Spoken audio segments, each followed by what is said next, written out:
hay un tema que tenemos también de zapatas combinadas también para la siguiente clase.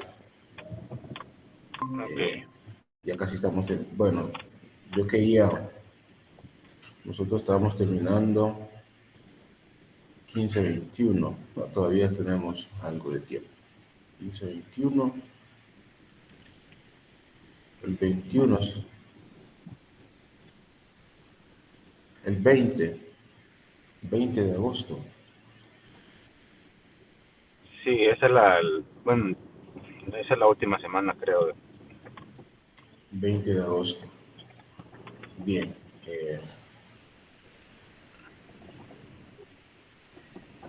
Vamos a revisar algunos conceptos de zapatas. El propósito aquí, pues, es conocer, ¿verdad? Y diseñar una zapata. Lo ideal hubiera sido, pues, ir al campo a revisar unas zapatas y la forma como se construyen. Sin embargo, la clase, pues, esta la he diseñado para que tenga una comprensión bastante simple, ¿verdad? No muy compleja, de lo que es una zapata. Si bien es cierto, las zapatas, al igual que los otros miembros estructurales, la zapata también es un miembro estructural, ¿verdad? Que se usa para soportar columnas, muros y transmitir esas cargas al suelo. Entonces, todo lo que es la estructura en sí, una estructura superficial, tiene que dirigirse hacia un sitio, ¿verdad? O descargar toda su energía hacia la zapata. Entonces, estamos hablando de que el peso mismo de una estructura ya puede estar compuesta por vigas, columnas, zapatas, losas. Finalmente, toda esa energía, ¿verdad?, de esa estructura se transfiere hacia un sitio que se llama la zapata. Y finalmente la zapata hace el trabajo de distribuir esa energía hacia el suelo. Esa es la dirección hacia el cual, pues, tiene que ser dirigida toda la energía de una estructura.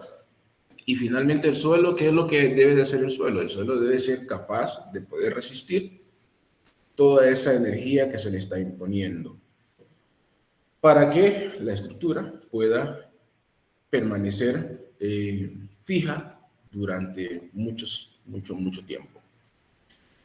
El propósito de las zapatas siempre va a ser la parte más importante de digamos, de una estructura, en el sentido de producir esa estabilidad. Si usted coloca la zapata en un suelo que no es adecuado, van a haber problemas bastante serios. Si coloca la zapata en un suelo firme, entonces obviamente va a permanecer firme también la estructura. Aunque no hay suelos, digamos, malos, por decir algo, pero sí hay suelos que son inestables. Entonces, se debe dar el tratamiento al suelo para que pueda también soportar las cargas. Porque en cierta forma, nosotros no decidimos el suelo no lo decidimos nosotros, el suelo ya está. Por lo tanto, el suelo es el que nos va a indicar qué es lo que debemos de hacer nosotros. A veces nosotros queremos forzar las cosas, sin embargo, las condiciones naturales ya se encuentran. Entonces el suelo nos va a permitir a nosotros qué es lo que debemos de hacer. Existe también la presión permisible en el suelo debajo de una zapata, es normalmente de varias toneladas por pie cuadrado, puede ser metro cuadrado, etcétera, etcétera. Los esfuerzos de compresión en los muros y las columnas de una estructura ordinaria pueden también llegar a ser de cientos de toneladas por pie cuadrado. Ahora, es cierto o no solo es deseable que se transfieran las cargas de la superestructura al suelo subyacente, en forma tal que no se generen asentamientos excesivos o disparejos y rotaciones, sino que también es necesario proporcionar la suficiente resistencia al deslizamiento y al volteo. Porque a veces suele suceder que de repente la zapata, por estar muy cerca de la superficie del terreno, puede sufrir deslizamiento. Por eso va a ser necesario que, aunque el suelo en que estemos trabajando sea firme, es necesario darle la profundidad necesaria también a la zapata para que ella quede también en un lugar bastante protegido o confinado, ¿verdad? Confinado por el mismo suelo. A veces mucha gente dice, no, aquí está firme, ahí no me voy a poner la zapata en la roca.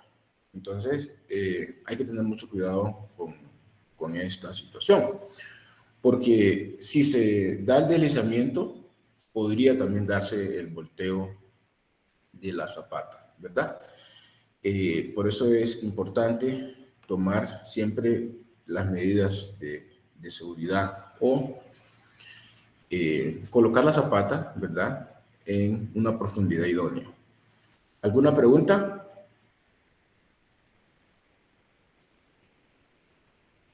No, ingeniero, claro. ¿Todo bien?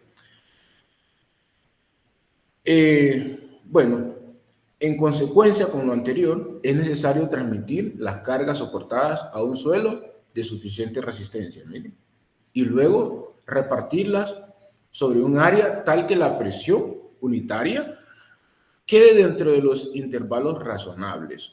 O sea, bueno, ustedes ya miraron, no, ya miraron el curso de suelo, creo, ¿verdad? Sí, o todavía no.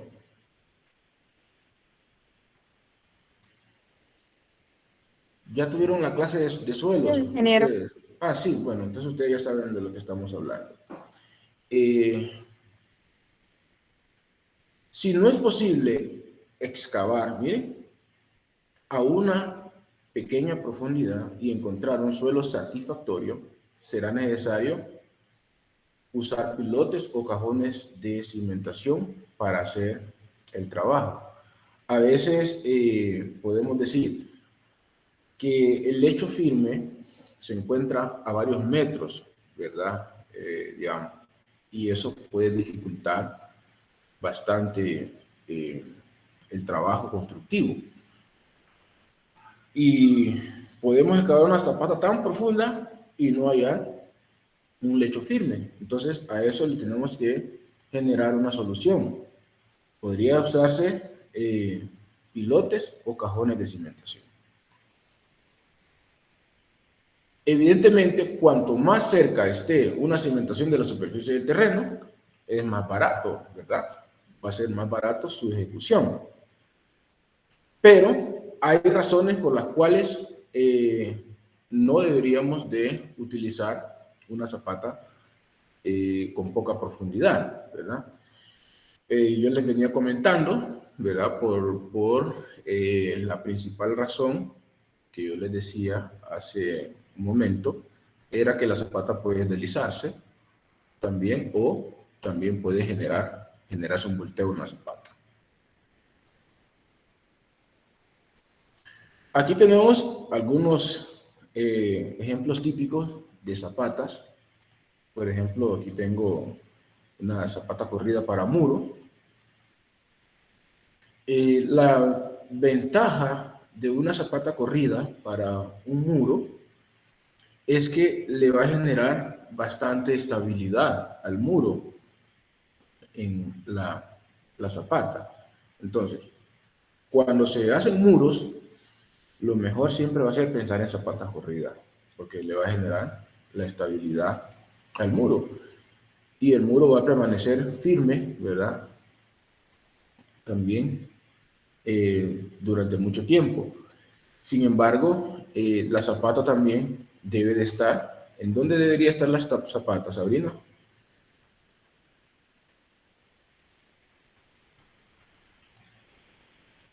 ¿En dónde debería estar la zapata?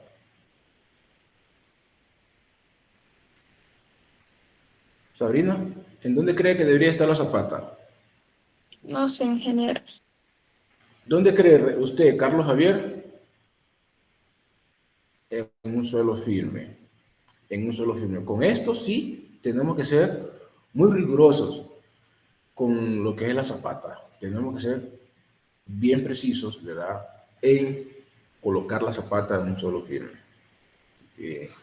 Si no, aquí vamos a tener los grandes problemas de asentamiento de la estructura. Va a haber deficiencias en el muro, ¿verdad? Grietas, deflexiones, pandeos de elementos como ser columnas, ¿verdad? En esto sí, pues la zapata debe tener un suelo estable. Tenemos también lo que son zapatas aisladas o zapata para una sola columna. Esta zapata debe ser capaz de resistir una columna.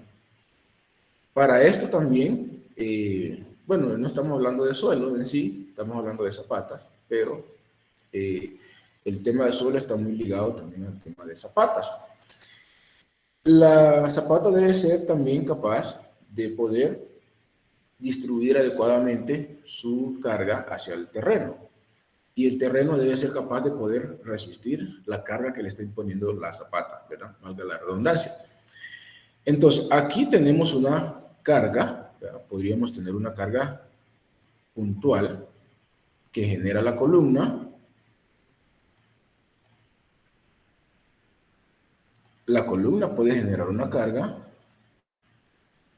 llamémosle P. Obviamente, la zapata tiene un área, ¿verdad? ¿Están de acuerdo? Un área. Entonces, los esfuerzos, podemos decir los esfuerzos, o podemos ponerle F, como ustedes quieran, los esfuerzos que se generan aquí deberá ser igual a ¿qué?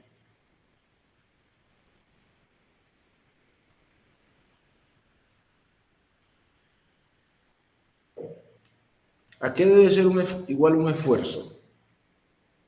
P entre A, ingeniero. Correcto. La carga que le está imponiendo la zapata, ¿verdad? La columna, la carga que está imponiendo la columna, entre el área óptima de la zapata. Entonces, este es una formulita con la que ustedes la van a usar mucho tiempo en caso de que se dediquen a trabajar con elementos estructurales. Obviamente, aquí estamos estableciendo conceptos básicos, pero importantes. Entonces, la carga entre el área me va a decir el esfuerzo. Y este esfuerzo yo lo debo de comparar con los esfuerzos de distintos suelos. Cada suelo particular tiene distintos esfuerzos. Llámese Limo, llámese Lutita, Padre Miguel, algunas conformaciones de roca, tienen distintos esfuerzos. Entonces, debemos de comparar este esfuerzo de aquí con el esfuerzo del terreno. No sé si me estoy dando a entender. Sí, está bien. Sí, ingeniero. Sí, ingeniero. Entonces, esta es una zapata en sí, una zapata aislada. La zapata aislada puede ser cuadrada o puede ser una zapata también rectangular, alargada. No vamos a colocar una zapata aislada en un terreno flojo. Bueno, en ningún terreno flojo debemos de colocar ningún tipo de zapata, a menos que le demos el tratamiento adecuado, ¿verdad? Ya sea mejorando las condiciones del suelo, ¿a través de qué podemos mejorar una condición del suelo?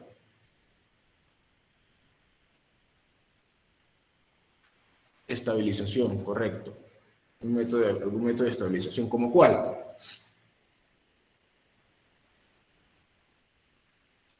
Sí, correcto. Uno que sea otro. Compactación, ingeniero. Compactación, podemos compactar. Incluso podemos hacer relleno de piedra. Podemos hacer un concreto con una dosificación, ¿verdad?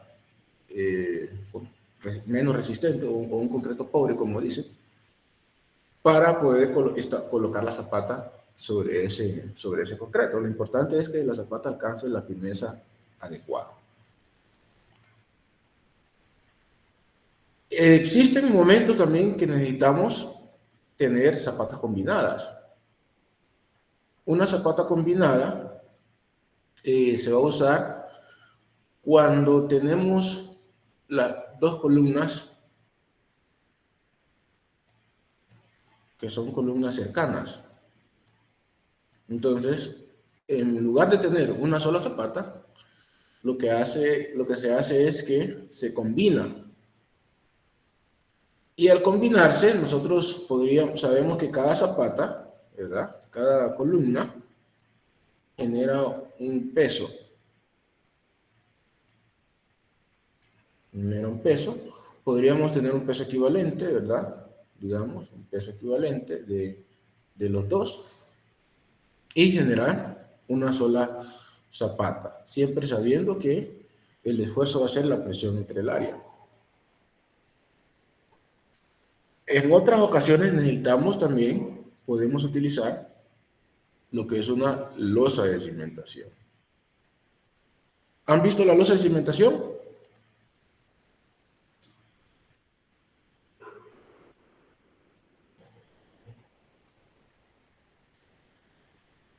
¿Estas losas las han visto?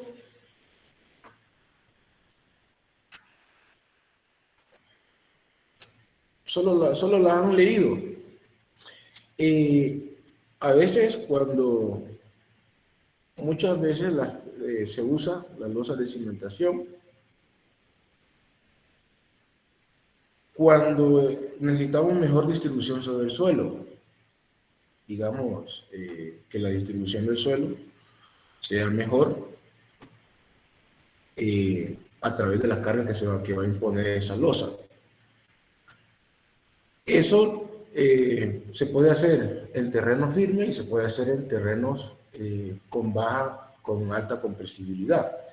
Cuando hablo de un terreno de alta compresibilidad, es un terreno que es cohesivo. Entonces nosotros buscamos siempre un terreno con poca cohesión, o sea, baja compresibilidad, ¿verdad? Relativa, y de alta resistencia. Uno puede hacer un ensayo con las manos, digamos, un terreno, poderlo observar, digamos, agarrar un poquito en la mano y soltarlo. Si el terreno queda en la mano, entonces es un terreno que puede ser cohesivo. Pero si no queda nada en la mano, queda limpia, entonces puede ser un terreno resistente. Eso lo digo de manera general. Sin embargo, por ejemplo, si se construye en lo que es la arena de mar o en la playa, esos terrenos, usted lo agarra, se sale de la mano, pero usted tiene que tener el tratamiento adecuado para trabajar en las zonas marinas o en las zonas costeras. Aquí hay que tener mucho cuidado cuando ponemos una losa de cimentación, porque si el terreno tiene problemas, entonces puede ceder la estructura. O lo otro que se hace es buscar el espesor adecuado de esa losa de cimentación para poder trabajar. Entonces, la losa de cimentación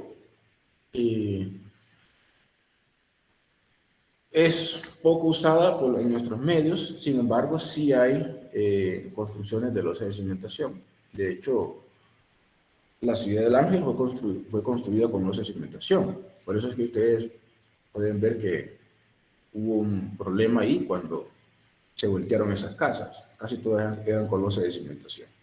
Ustedes lo pueden observar si tuvieran la oportunidad, ya sea en fotografía, en internet, ahí lo pueden ver. Tenemos también lo que son las cabezas de pilote, que era lo que decía el problema anterior. Cuando teníamos una zapata, necesitamos tocar el lecho firme. Entonces, se hacen los pilotes hasta tocar el terreno firme aquí. Se hacen la cantidad de pilotes que sean necesarios de acuerdo al esfuerzo que debe soportar la zapata. Entonces, todos estos pilotes deben de tocar el terreno firme. Y sobre esto se pone la cabeza del pilote. Y sobre este se pone la columna.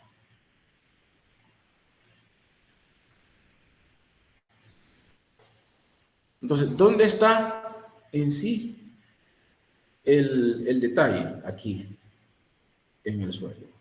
El suelo sí debe de llegar a tocar la roca o debe llegar a tocar el terreno firme. Entonces, ¿de dónde sabemos cómo sabemos que el terreno es firme? Olman, ¿cómo sabremos cuando el terreno ya está firme? Puede ser por medio de la excavación, ingeniero. Usted puede detectarlo. Sí, Podría irlo viendo, ir viendo el terreno, ¿verdad? sí. Y otra forma, Carlos, Brian, otra forma.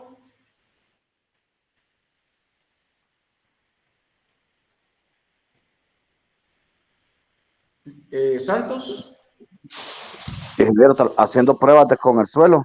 correcto, y llevando muestras al laboratorio. Eso podría ser otra forma para saber la resistencia que va teniendo el terreno, porque recuerden que hay diferentes estratos, ¿verdad? Hay estratos que aparentemente parecen firmes, pero no lo son, y ahí puede ser una equivocación. Entonces, en las cabezas de pilote, lo mejor es que toque la roca. Y llevar las muestras al laboratorio, porque aquí estamos con una estructura bastante seria, ¿verdad? Una estructura bastante delicada, que si no, un piloto, bueno, en realidad puede ser que un pilote compense a otro, pero lo mejor es que todos toquen el terreno firme para poder evitar cierto tipo de dificultades. ¿Alguna pregunta?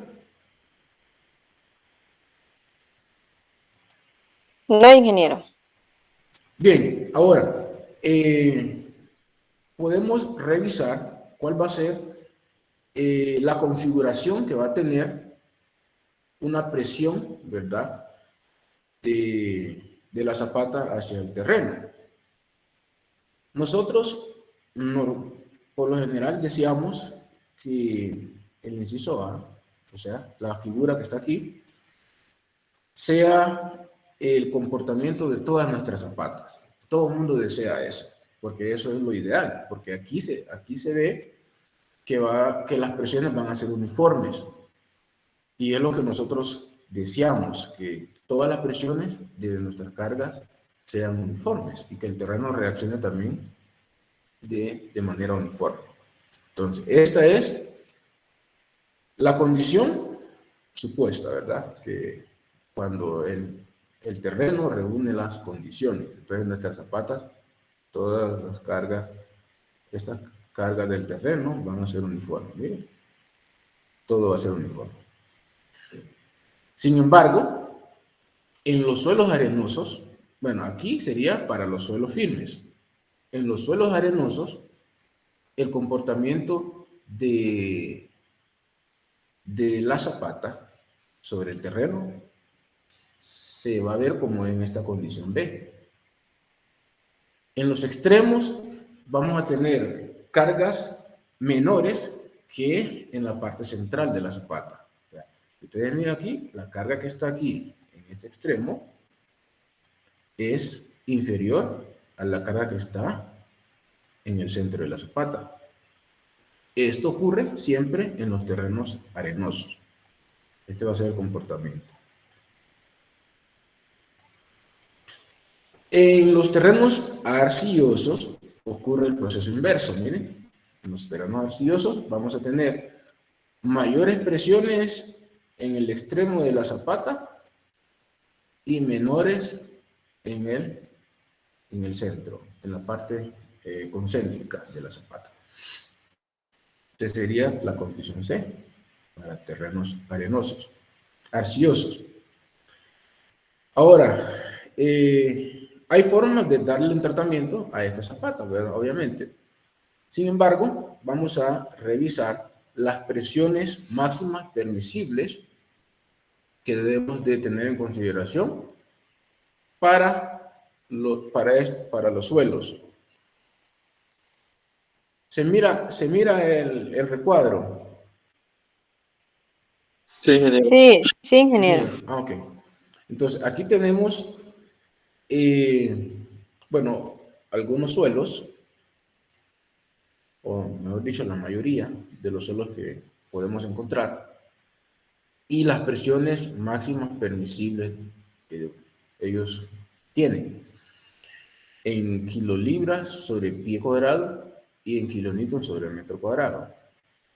Entonces, si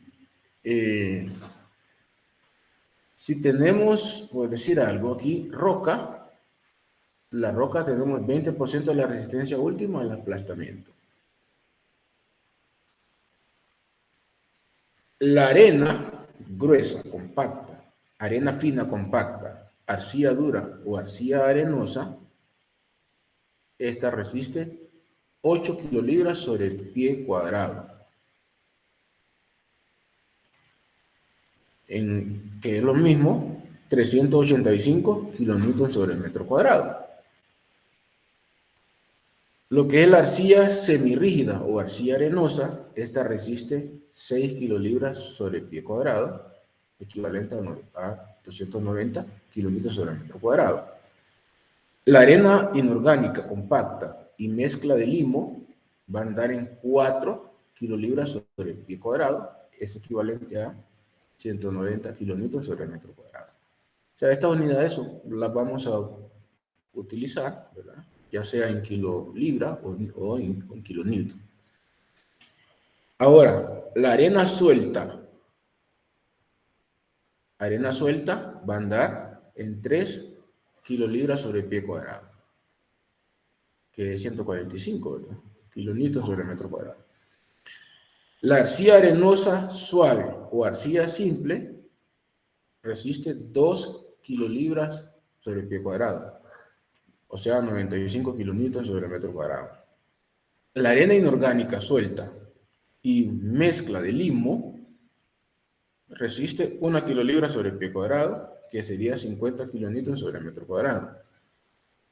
Lo que es la arena orgánica suelta y mezcla de limo, humus o barro de color blanco amarillento, ¿cuánto resiste, Sabrina?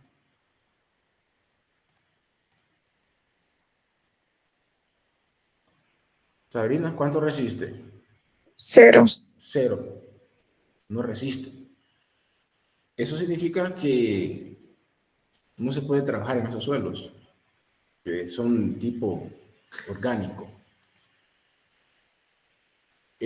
Por decirlo, el suelo tipo orgánico, ¿a quién le compete el uso? A los ingenieros forestales, a los ingenieros agrónomos. Ese suelo sí es adecuado para ellos. Nosotros destruimos la capa humus cuando construimos. Obviamente hay un impacto sobre el planeta, pero tenemos que destruir la capa humus para poder trabajar en nuestras estructuras, porque la capa humus no resiste nada para nuestras construcciones. ¿Alguna pregunta?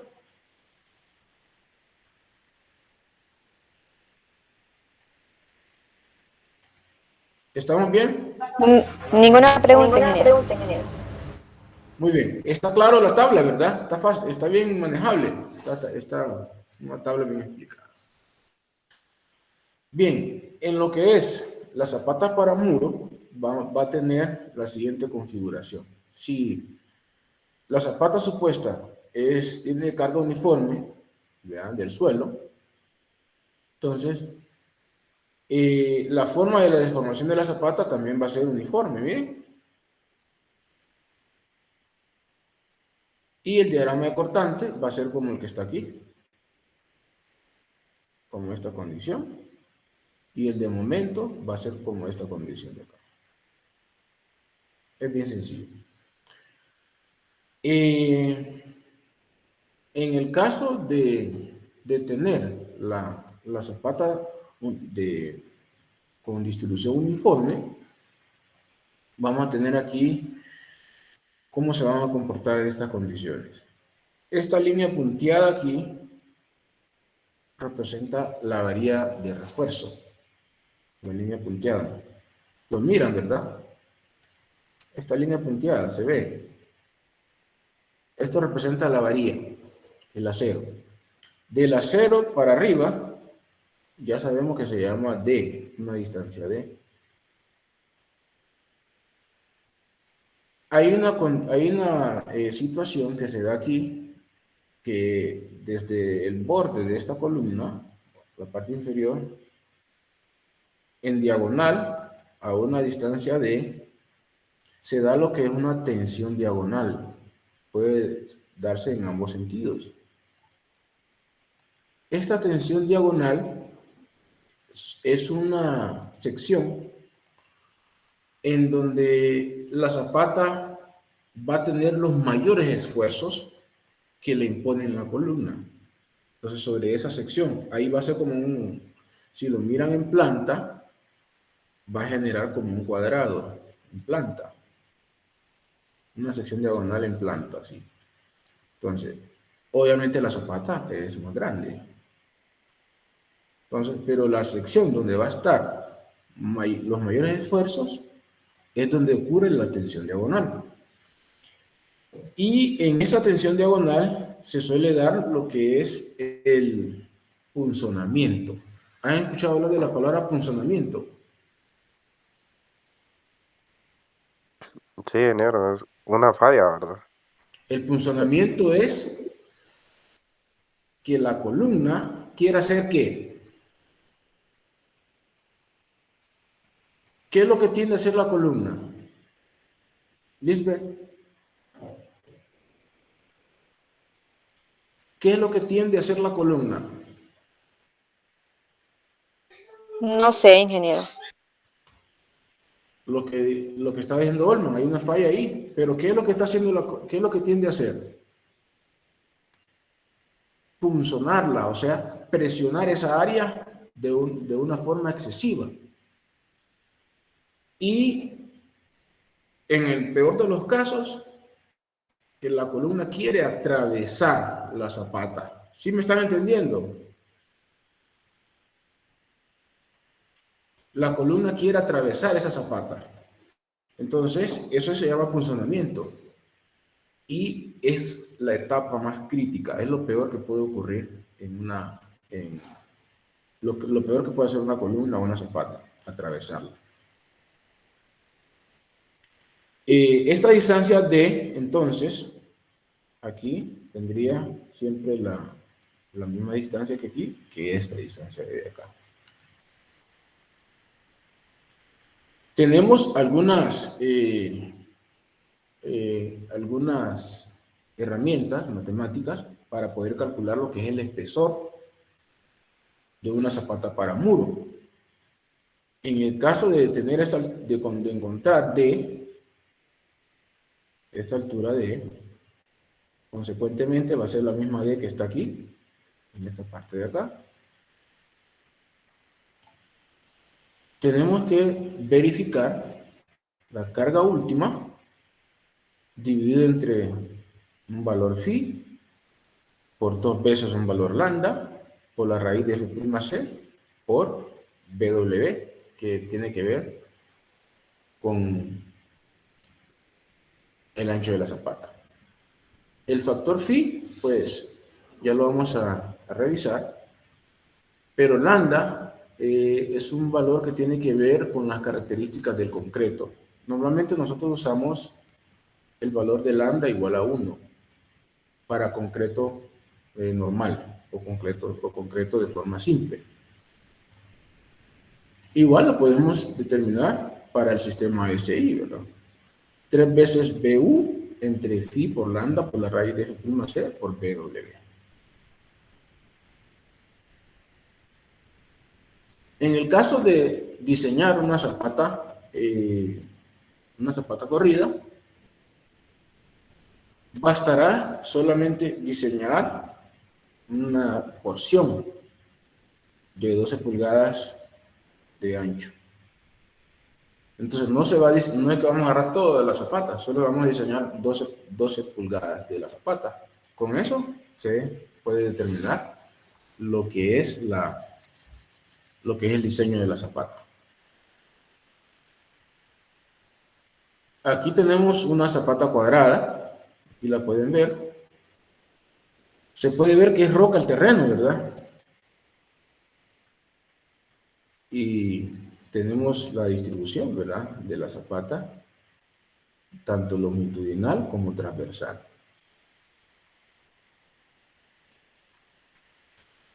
Entonces, tenemos algunas configuraciones de cómo debe ir la sección de la zapata y lo que es el armado también. En el caso de la sección simple, sería como esta, y la varía longitudinales de esta forma, o transversales si es una zapata cuadrada. Miren, las varillas deben de ir al longitudinal y también transversal, ¿verdad? Tenemos la zapata simple, ¿verdad? La zapata escalonada, que es una zapata que tiene esta forma, un escalón aquí. Ese escalón, ¿en qué le permite a la zapata? ¿Qué se imagina que puede hacer ese escalón?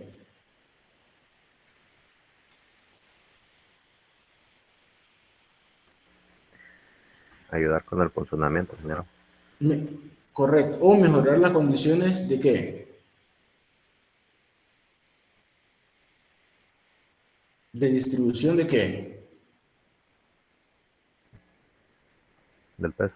Del peso. Podría mejorar la distribución del peso. Lo mismo las zapatas en declive. También puede ayudar en la distribución de peso.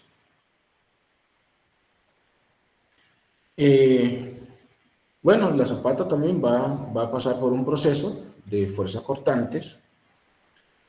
Entre el esfuerzo máximo requerido para poder encontrar el valor D va a ser BU1, que este sería el cortante que va a ocurrir en un solo sentido, entre phi por 2 por la raíz de F' por BW. El cortante en un sentido significa que es este, ¿eh? Vamos a tener esta línea analizándola solo en un sentido. Entonces, esta sección que está tensionando la viga, la losa, ¿verdad? La vamos a analizar con el cortante en un sentido. Aquí tenemos el valor A, que es el ancho de la columna, el L, que es la longitud de la zapata, y el D ¿verdad? Que es desde el centro del acero hasta la fibra comprimida de la zapata. Entonces, el cortante en un sentido, podemos encontrar qué espesor le vamos a dar a la zapata, o qué valor deba tener la zapata. Y se puede ver como está aquí en esta imagen. Aquí. ¿Se mira? Sí, ¿verdad? Ahí. Entonces, si miramos la zapata en planta, aquí tenemos la zapata en planta, tenemos la línea central y tenemos una parte sombreada aquí, que esta parte sombreada sería la parte que nosotros vamos a analizar, esa parte sombreada para trabajar el cortante en un sentido, que va a tener una longitud de BW y va a tener una longitud de L entre 2 menos A entre 2 menos D. Este valor sería lo que es este ancho de aquí, miren. Lo vamos a calcular. ¿Cómo se calcula? Bueno, vamos a sacar la mitad de la longitud de la zapata menos la mitad de la longitud de la columna menos la distancia D. Aquí vamos al centro aquí. El centro es la mitad. Después restamos lo que es la mitad de la columna, ¿verdad? Entonces nos quedaría el centro, solo esto. Resto la mitad de la columna. Después resto el valor de D, que sería este de acá. Entonces estaríamos hablando de esta porción de aquí. ¿Sí me están entendiendo, verdad?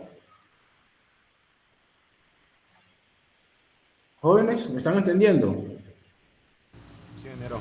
Sí, ingeniero. Ok, perfecto. Entonces no ocupa mayor explicación esto, ¿verdad? La imagen habla más que mí. Esta se llama entonces cortante en un sentido o cortante de viga. La resistencia usual aquí por penetración o punzonamiento, ¿verdad?, va a ser B sub C igual a 4 veces lambda por la raíz de F' C por B sub 0 por el valor de D.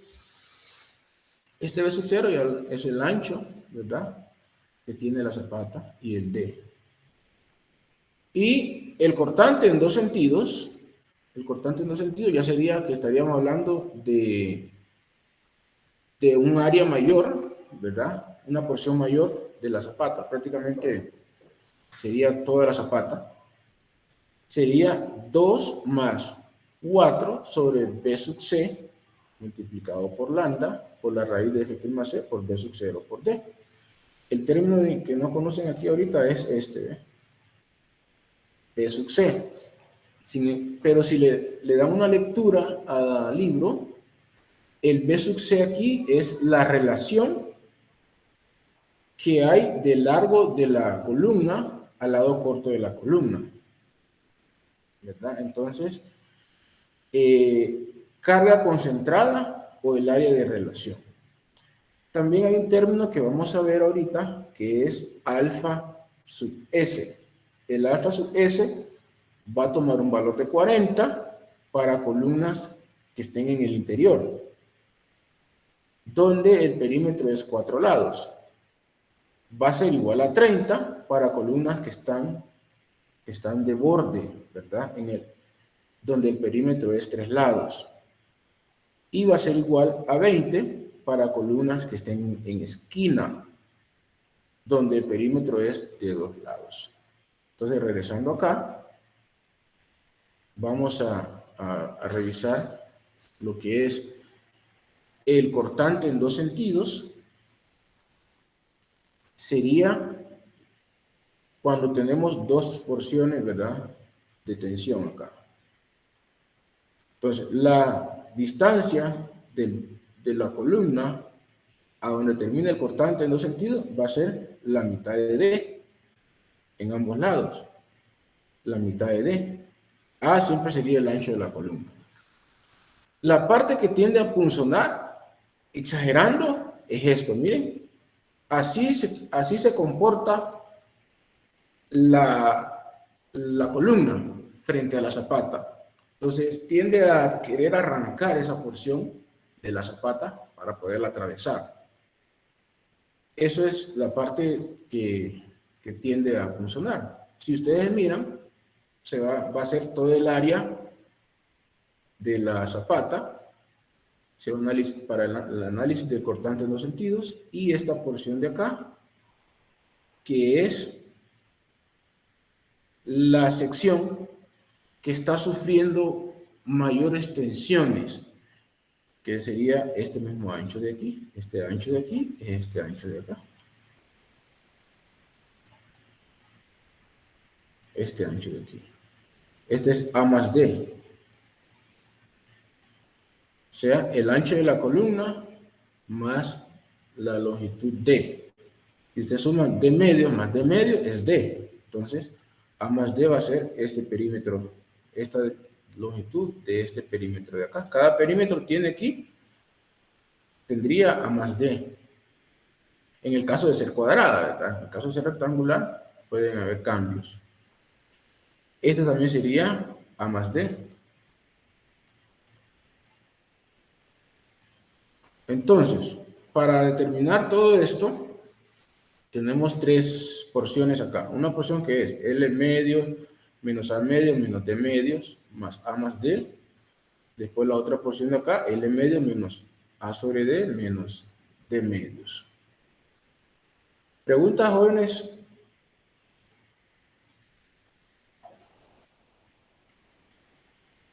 ¿No hay dudas?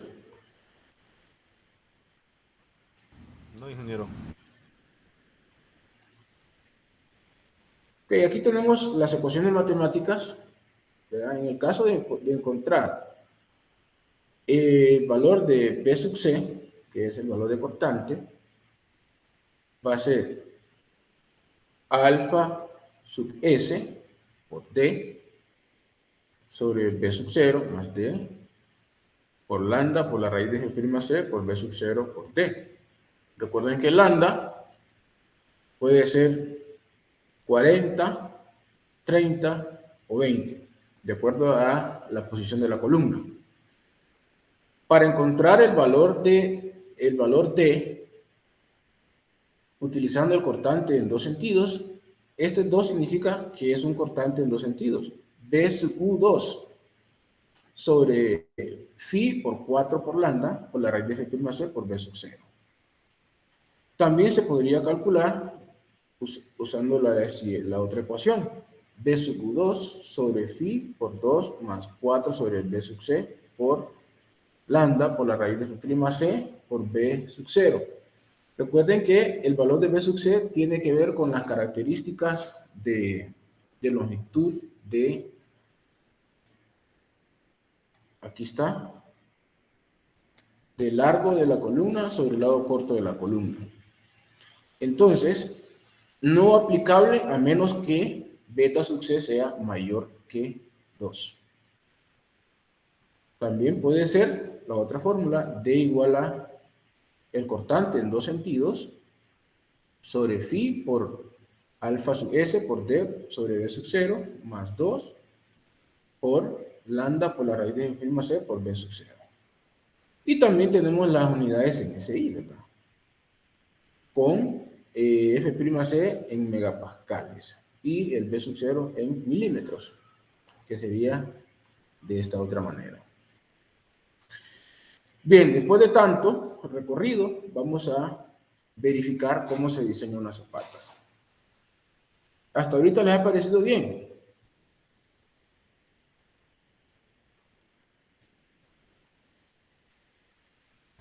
Sí, ingeniero. Bien, ahora tenemos aquí diseñar una zapata rectangular para una columna cuadrada interior, miren, interior. Desde que nos dicen interior, significa que vamos a usar ¿qué valor para alfa S? 40. Ahí está.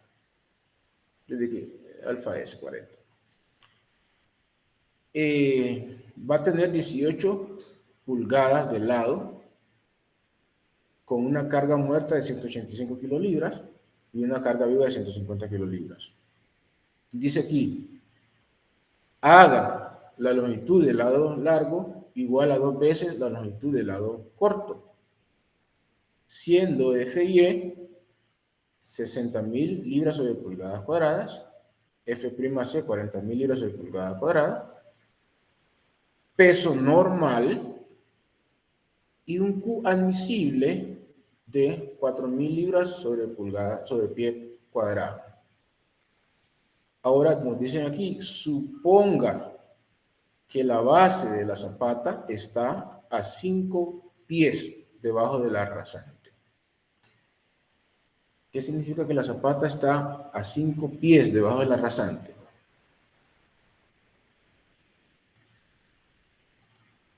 ¿Qué significa?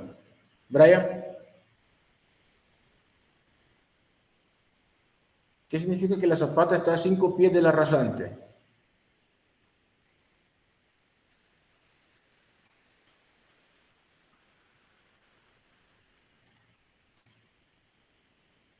Carlos, ¿qué significa?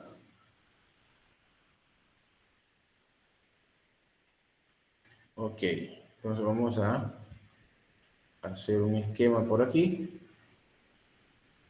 Tenemos nuestro terreno natural aquí. ¿Sí? Vamos a decir que este es terreno natural. Vamos a ponerle aquí que este es el suelo. Y por aquí estaría nuestra zapata, digamos. Bueno, vamos a sacar la columna. ¿Sí? Y hacemos un corte, ¿verdad? Entonces, la columna estaría, la zapata estaría a 5 pies.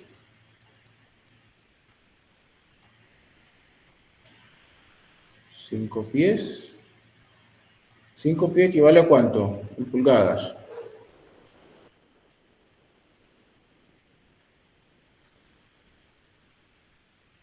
¿Cuánto es en pulgadas? 5 pies. 60 pulgadas. Ahí está, 60 pulgadas. Vamos a iniciar suponiendo una zapata de 24 pulgadas. Eso es una suposición. 24 pulgadas, estamos hablando en centímetros de ¿cuánto? De 24 por 2.54, de 60, de 61 centímetros. Una zapata de 61, bastante grande, ¿va? Bueno, obviamente tenemos cargas fuertes también, 150 kilolibras, 185 kilolibras.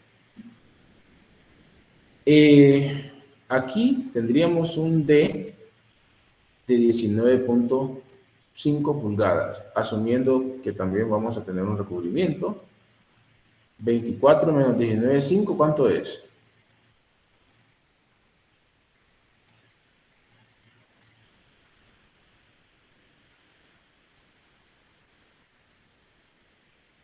$4.5. Tendríamos un recubrimiento de 4.5, o sea, lo que es el acero estaría aquí, ¿ven?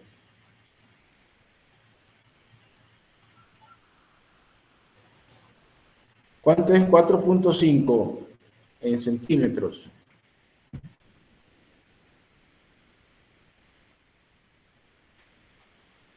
$11.40 centímetros. Bueno, sí. Las zapatas deben de tener bastante recubrimiento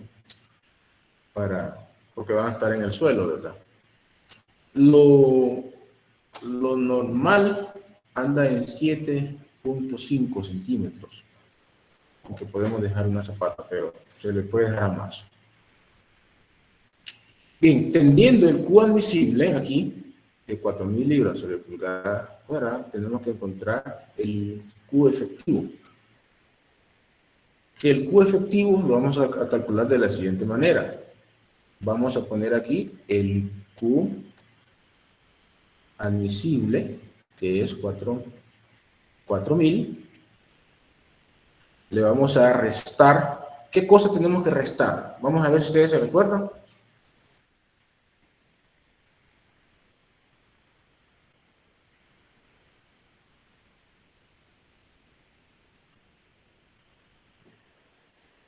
¿No recuerdan? ¿Qué es lo que tenemos que restar? No. Ellos no me dicen ni sí ni no. ¿Recuerda o no recuerda? No, ingeniero. Ah, ok. Entonces aquí, ¿cuánto tiene la zapata? ¿Cuál es el ancho de la zapata?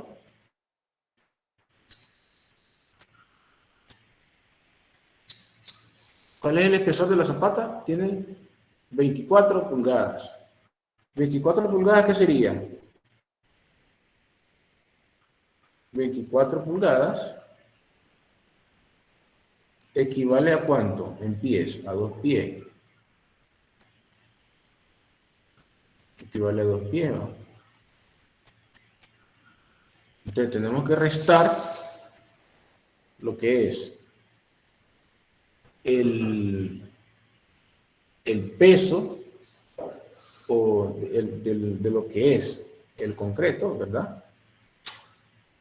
Que sería 24 entre 12, que lo estoy convirtiendo a pie, por 150, o sea, 150 es el peso del concreto, 150 libras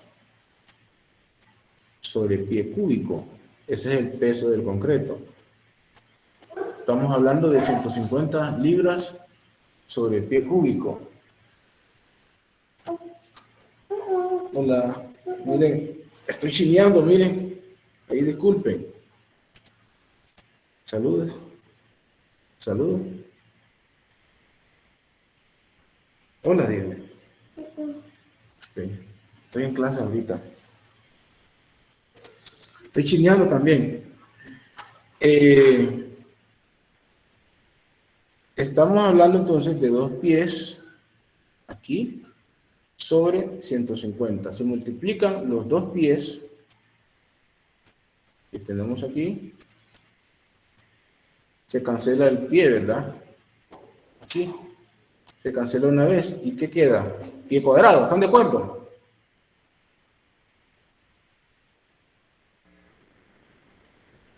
Ok, entonces multiplicamos lo que es el peso del concreto, ¿verdad? Por esta altura de la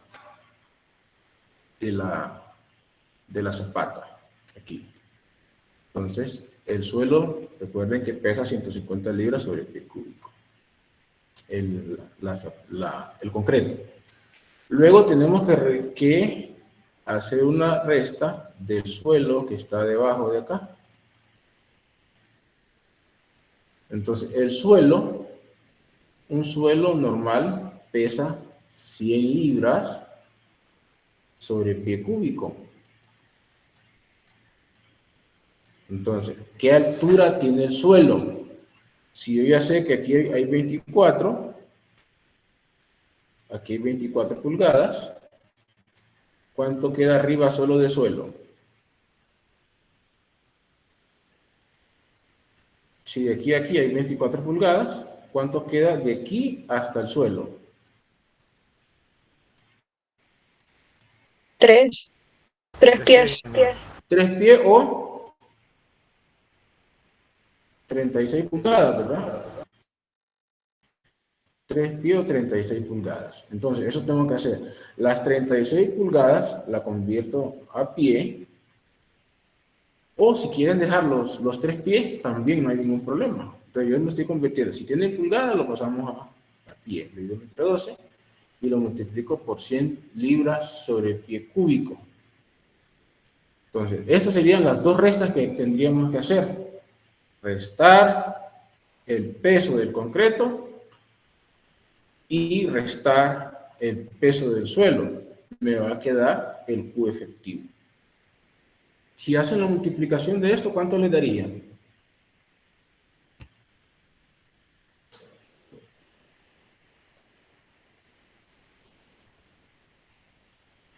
¿Cuánto le dan?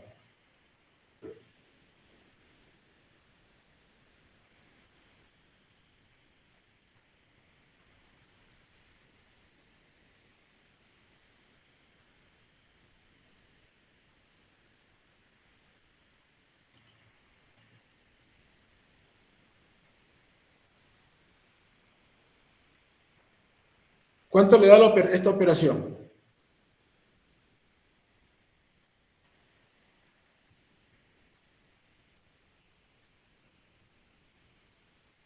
$3,400, ingeniero. Entonces está bien, entonces, ¿verdad? 3.400 libras sobre pie cuadrado es el Q efectivo, ¿verdad? De la zapata. Entonces, el área requerida la vamos a calcular de una forma tan simple, miren, tan simple. Vamos a sumar la carga muerta más la carga viva, tal y como está aquí en kilolibras, ¿no? 385 más 150 entre el Q efectivo. El Q efectivo lo voy a dividir entre 1000 para ya dejar todas las unidades en kilolibras, ¿ves? Y siempre lo dejo en pie cuadrado. Entonces, 3.400 entre 1000 es 3.4. Entonces, hago esta suma, lo divido entre 3.4, me da 98.5 pie cuadrado. Es el área que requiere la zapata bajo esas condiciones de carga.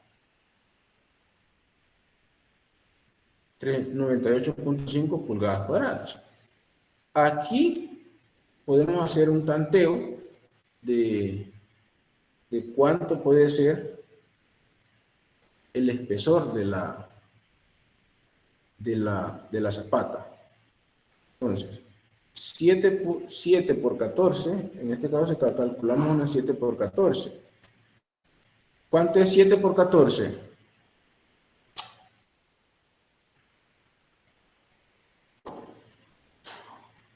98. 98, miren, anda cerca, ¿eh? 98 pie cuadrado. Este sería 7 por 14. ¿Alguna pregunta que tengan? ¿O vamos bien?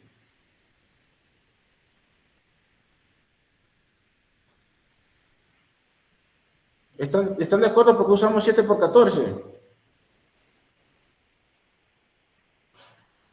Sí. ¿Por qué, Carlos?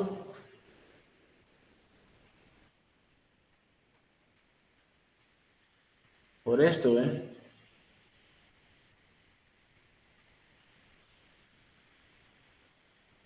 Debemos de tener el lado largo 2 veces la longitud del lado corto. ¿Está de acuerdo? Es por eso. Entonces no es que estoy seleccionando las dimensiones que se me ocurrió, sino que me dicen que el lado largo sea 2 veces el lado corto. Y para que esto ocurra, debería ser una columna de 7 por 14. Ustedes la podrían ir probando, las diferentes dimensiones. Pueden poner 5, 6, 7, 8 y lo van tanteando, ¿verdad? Entonces tienen que poner la doble, ¿verdad? Aquí 10, aquí 12, aquí 14, aquí 16 y la que le dé 98. ¿Están de acuerdo, jóvenes? Sí, ingeniero. Y si le pido que sea el triple, multiplican por 3 veces el lado corto. O si le piden que sea 2 veces y media, entonces multiplican por 2 veces y media el lado corto. Entonces, para poder determinarlo. Luego aquí encontramos el Q último. El Q último va a ser la combinación de 1.2 multiplicado por la carga muerta más 1.6 multiplicado por la carga viva entre 98. Ese 98 es cerrado, ya no es 98.5 porque el área que estamos usando aquí es 98. Y esto nos va a dar un Q último de 4.71 kilolibras sobre pie cuadrado. ¿Esto qué es? ¿Qué es esto?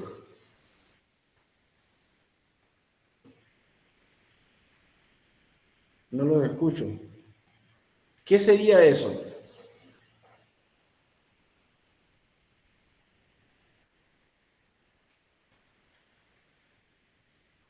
Brian, ¿qué sería ese Q último?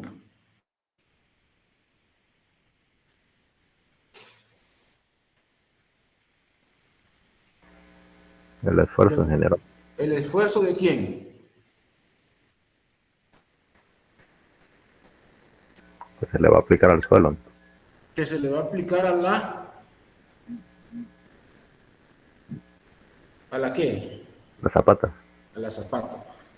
¿Y el suelo qué debe de hacer? Vamos bien, Leonardo. ¿Qué debe hacer el suelo? Aplicar un esfuerzo igual pero opuesto.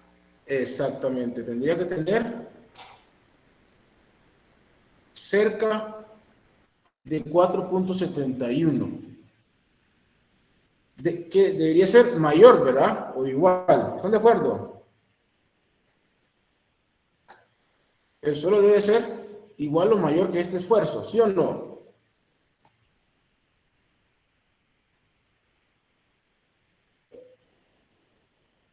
Sí, ingeniero. Debería ser igual o mayor para poder resistirlo. Si miramos la tabla que habíamos revisado anteriormente, en la tabla decía que podíamos hablar de 4 kilolibras sobre pie cuadrado. ¿Ustedes creen que estaría bien? Si nos dio 4.71. 4.71. Vamos a copiarlo más por aquí abajo. 4.71 kilolibras sobre pie cuadrado.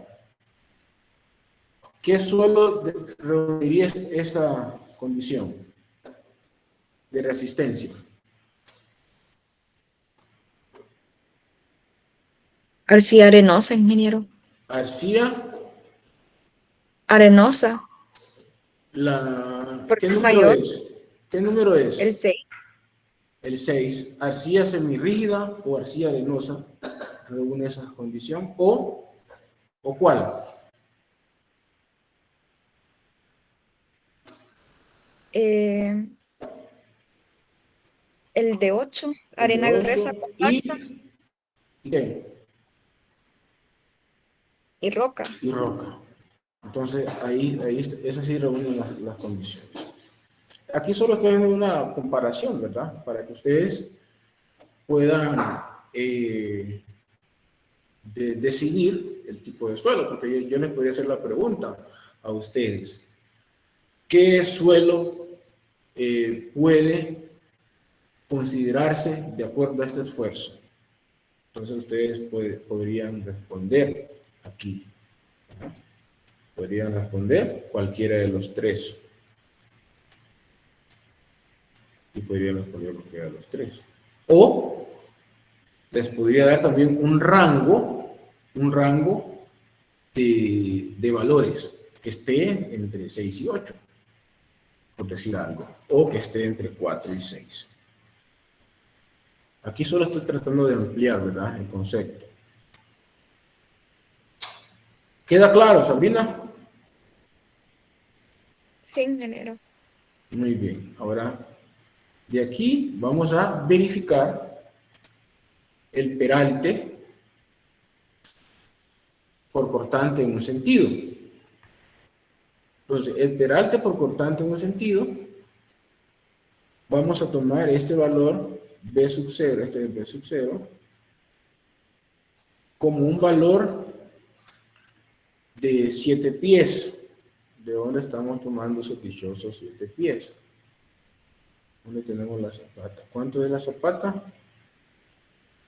¿De cuánto nos quedó la zapata? Aquí está. De 7 por 14, ¿va? Entonces, este valor B sub 0 sería 7. ¿Me van siguiendo? Sí, ingeniero. Ok, Sí. para que no se vayan a perder. B sub 0 es 7 pies. Entonces, aquí tendríamos que multiplicar para el cortante en un sentido. Son los 7 pies que tenemos aquí por, que nos dio 4.71 kilolibras, ¿va? 4.71 kilolibras sobre pie cuadrado por este ancho de acá. Tenemos que calcular el ancho del cortante en un sentido. Si recordamos la formulación aquí, me voy a borrar esto.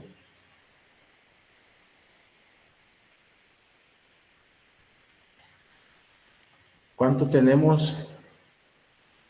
7 por 14 tenemos, ¿verdad?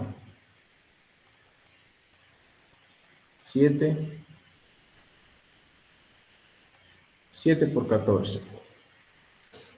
Si tenemos 7 por 14, ¿cuánto debería ser esta medida de aquí?